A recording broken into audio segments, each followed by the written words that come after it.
गया है।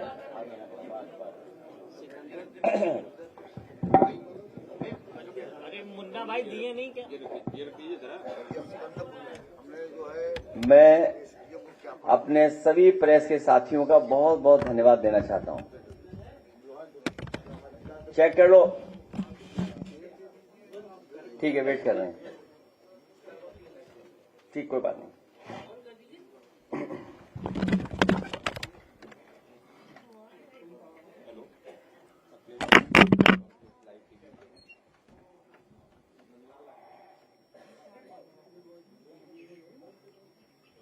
जब आपके कनेक्शन हुआ तो बता देना। हो गया, ठीक है। मैं सबसे पहले अपने प्रेस के साथियों का बहुत बहुत धन्यवाद और आभार प्रकट करना चाहता हूं कि कम समय के अंदर आप सब लोगों से मुलाकात हो रही है। पिछली प्रेस कॉन्फ्रेंस में फॉर्म 7 को लेकर के हम लोगों ने कुछ सवाल उठाए थे और सरकार ने कुछ एजेंसीज हायर की हुई हैं जो प्रोफेशनल लोग हैं, उनके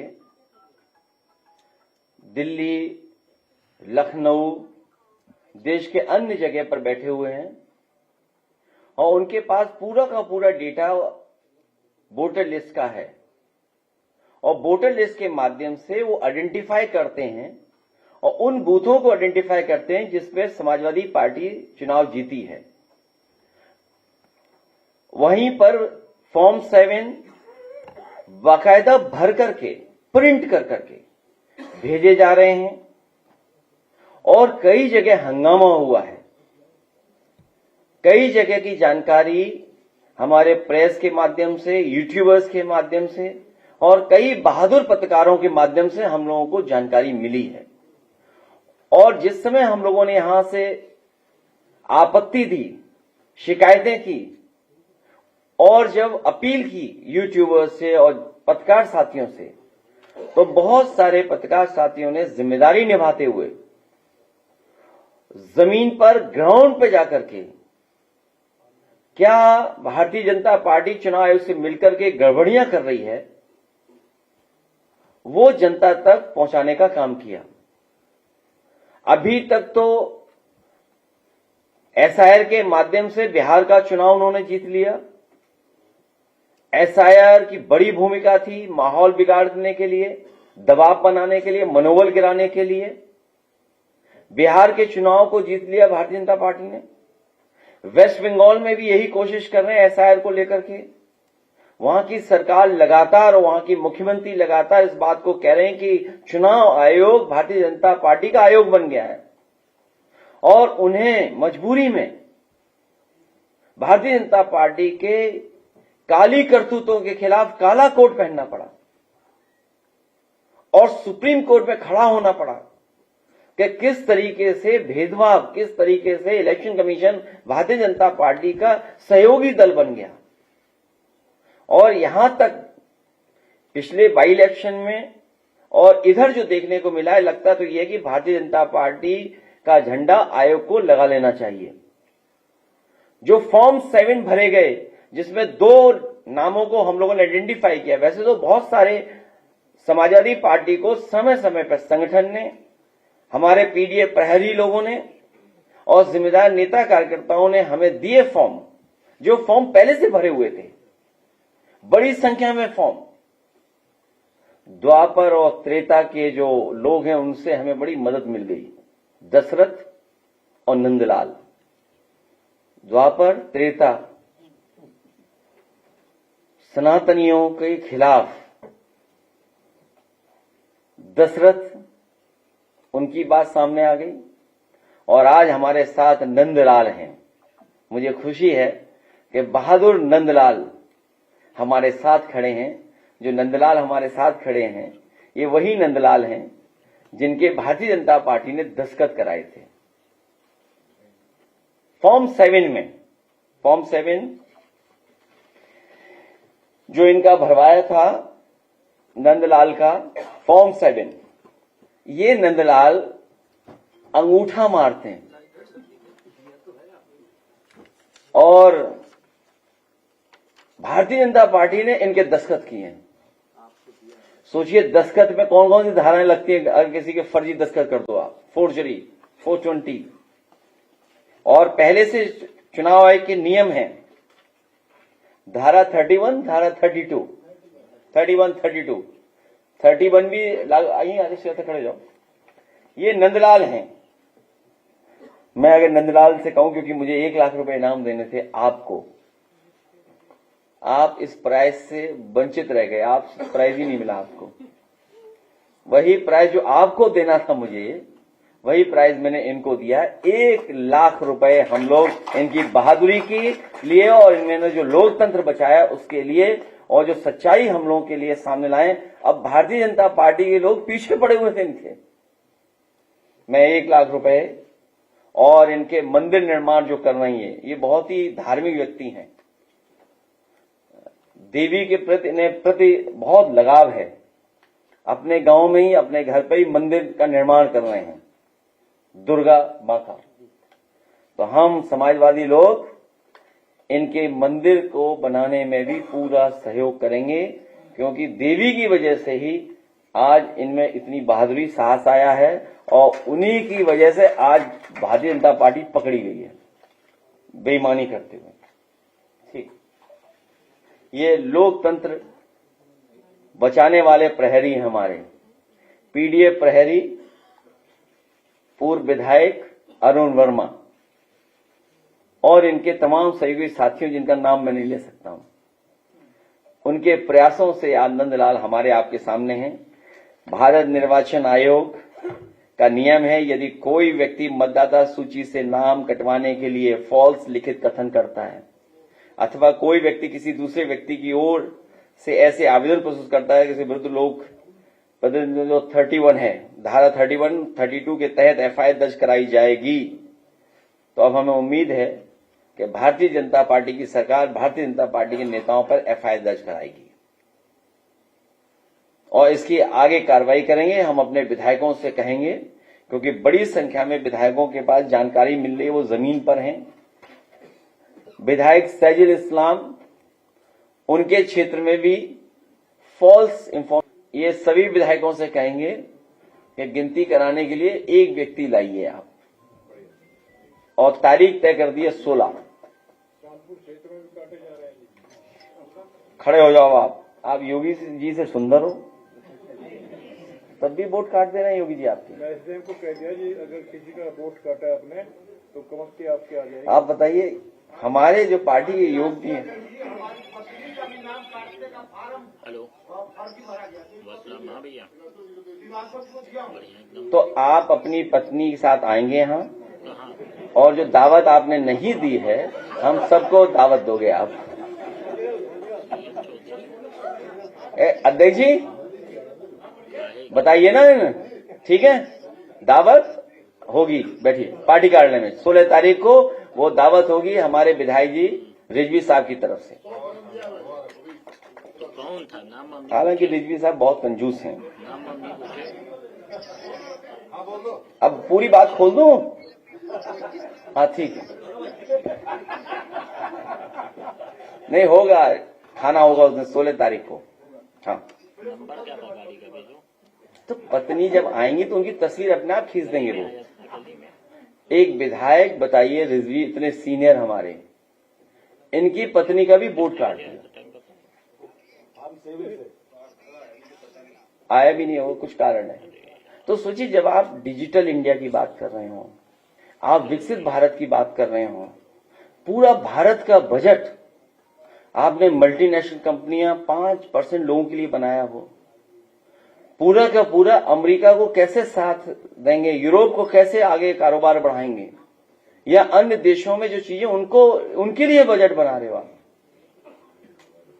दिन भर आप डिजिटल इंडिया, दिन भर आप स्किल, दिन भर आप डिजिटल इंफ्रास्ट्रक्चर की बात करते हैं। उसके बाद जो आपने सिस्टम लगाया, जो व्यवस्था बनाई है, जो इलेक्शन कमीशन को कंपनियां हायर की हैं, किसका ऐप है, किसका सॉफ्टवेयर है, कौन मैपिंग कर रहा है, कौन अनमैपिंग कर रहा है, आखिरकार उनकी बैक ऑफिस कौन मदद कर रहा है।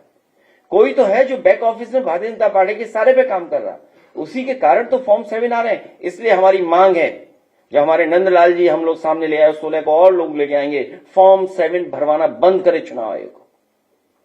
क्योंकि जब आपने पूरी एक्सरसाइज कर ली एसआईआर की, तो फॉर्म 7 तो बंद होना चाहिए, फॉर्म 6 होना चाहिए केवल।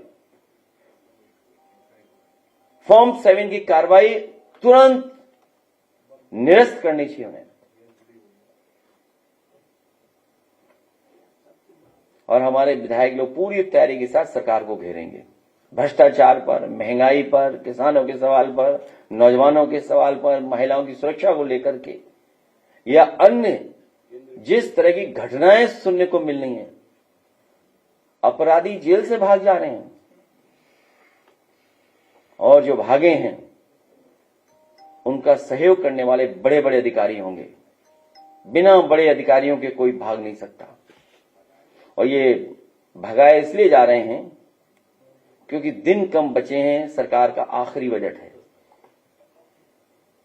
सब अपने अपने स्थान सेट कर रहे हैं। सुनने में आया है कि ऐसा भगाया, एस्कॉर्ट किया और सीधा नेपाल बॉर्डर क्रॉस किया, हवाई जहाज में बैठाया, विदेश भेज दिया। कोडीन, सिरप, वो तो चल ही रहा है। इन्हीं के लोग निकल रहे हैं, इन्हीं के लोग शामिल मिल रहे हैं उसमें, बड़े पैमाने पे इन्हीं के लोग शामिल हो रहे हैं। रियल एस्टेट वैल्यू बढ़ा ली इन्होंने। और जिस सरकार से कोई उम्मीद न रही हो, या जिस सरकार ने जनता को पिछले इतने वर्षों में निराश किया हो, उसके आखिरी बजट से क्या उम्मीद होगी हम सबको। इनको किसी की फिक्र नहीं है, ना किसान की, ना गरीब की, किसी की फिक्र नहीं है। और फिक्र होती तो इतनी महंगाई बढ़ती, इतना सोना महंगा हो जाता। ये हमारे विधायक या हम सब लोग जानते हैं, गरीब परिवार आज शादी नहीं करा सकता, इतना महंगा है हर सामान। सोना तो भूल जाइए। ये तो ऐसी स्थिति पैदा कर देंगे कि लोहे पर पीतल भी करोगे तब भी नहीं आप ले पाओगे।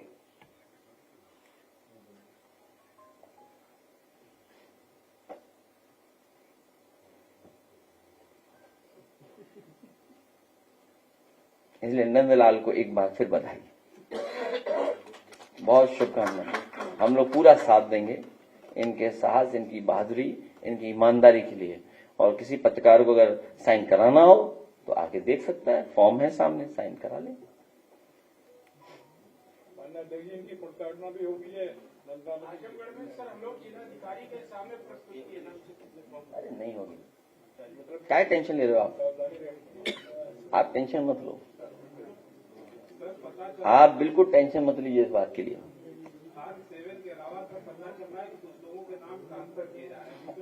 वो जानकारी लेंगे समय समय पर। देखिए, बहुत मोटी मोटी बात है, भारतीय जनता पार्टी की हर काली करतूत पकड़ी जा रही है, हर बेईमानी पकड़ी जा रही है। आखिर सरकार ईमानदार क्यों नहीं है? आयोग ईमानदार क्यों नहीं है?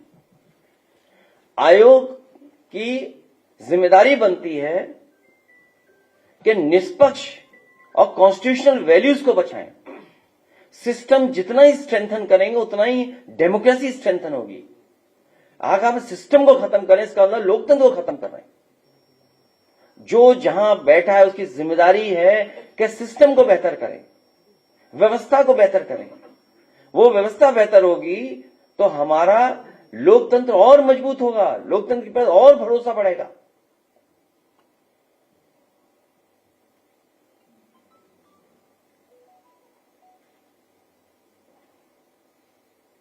कई बीएलओज के भी बयान सामने आ रहे हैं, उनका ये दावा है कि दबाव बनाया जा रहा है उन पर कि और बढ़ाए जाएं। आपने भी शायद सोशल मीडिया पर जो वीडियो बयान जारी किया है। बहुत से बीएलओ की जान गई है, सरकार ने अभी भी मदद नहीं की। सरकार दबाव बना रही है, न ट्रेनिंग कराई, न कोई उनको सुविधा दी है, उनको परेशानी में डाल दिया है। दबाव, धमकी और तरह तरह का प्रलोभन ये बीएलओ को किया जा रहा है। लेकिन उसके बावजूद भी बड़ी संख्या में बीएलओ ऐसे हैं जो लोकतंत्र को बचाने के लिए वो खड़े हुए हैं, वो भारतीय जनता पार्टी से नहीं झुक रहे। बनारस में जाकर पत्रकार और जन आदर्श भारत वाला बहुत बड़ा उजागर किया।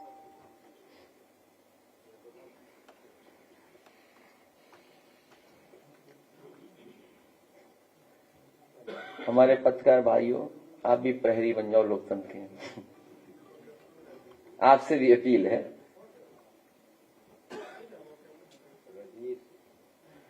अब बीजेपी वाले व्हाट्सएप में भी चले गए, चैनलों में तो थे ही, व्हाट्सएप पे भी आ गए, अंदर अंदर पत्रकारों के व्हाट्सएप पे आ गए।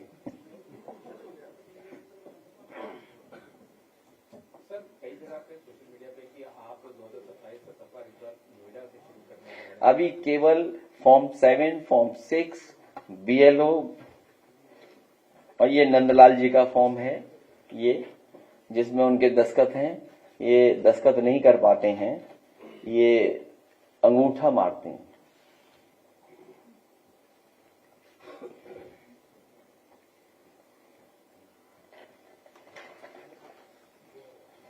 ठीक, धन्यवाद। क्या चीज? डील ने ढील दी है, ढील।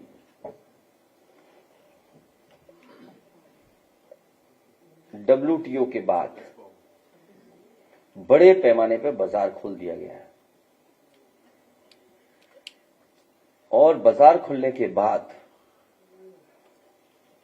सबसे ज्यादा एग्रीकल्चर सेक्टर, हमारे फार्मर्स, गरीब, इनके ऊपर संकट आने वाला है। MSMEs कैसे कॉम्पिटिट करेंगे जब फाइनेंशियल इंस्टीट्यूशंस या रिसर्च, इनोवेशन और तमाम तरह का सहयोग जब सरकार नहीं कर पा रही है।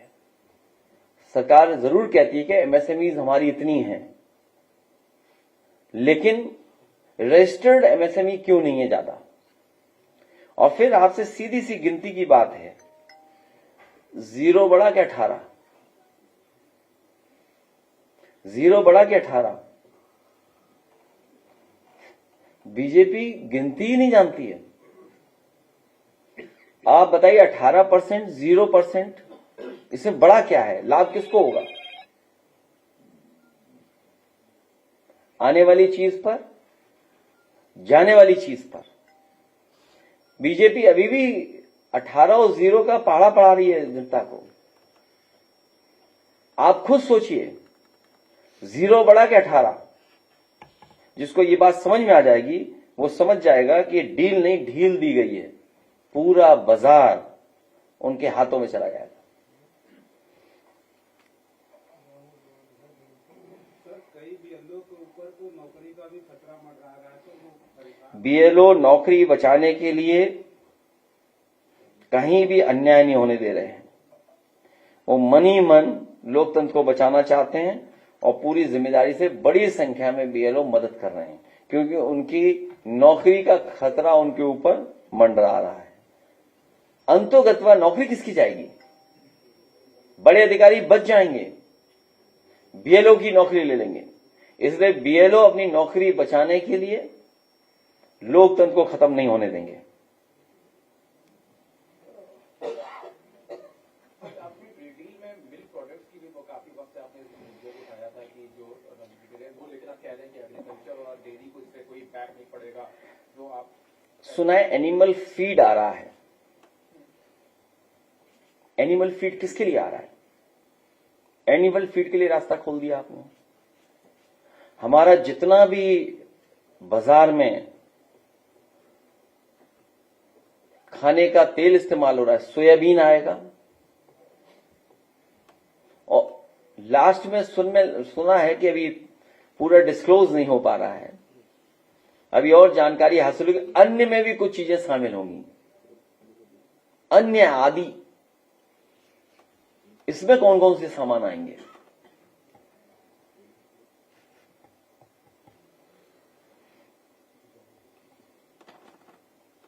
क्या फॉर्म 7 का मिसयूज हो रहा है? जो आपने कहा कि फॉर्म 7 बंद कर दिया जाना चाहिए। आप ऐसा आओ, नंदलाल की दस्तखत करा लो।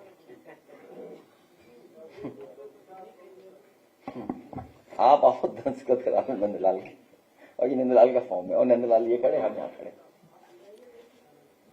जानबूझ करके मुस्लिम मतदाताओं का वोट काटना। नागरिकता अगर है आपकी भारत की, तो आप वोट डालने वाले अधिकार है आपके पास, वोट का अधिकार है। इसलिए कई बार का ये एसआईआर नहीं, एनआरसी था। ये रहे नंदलाल और ये रहा इनका फॉर्म। इसके बाद और क्या सबूत चाहिए आपको? आयोग बताए, सरकार बताए। ठीक, बहुत धन्यवाद।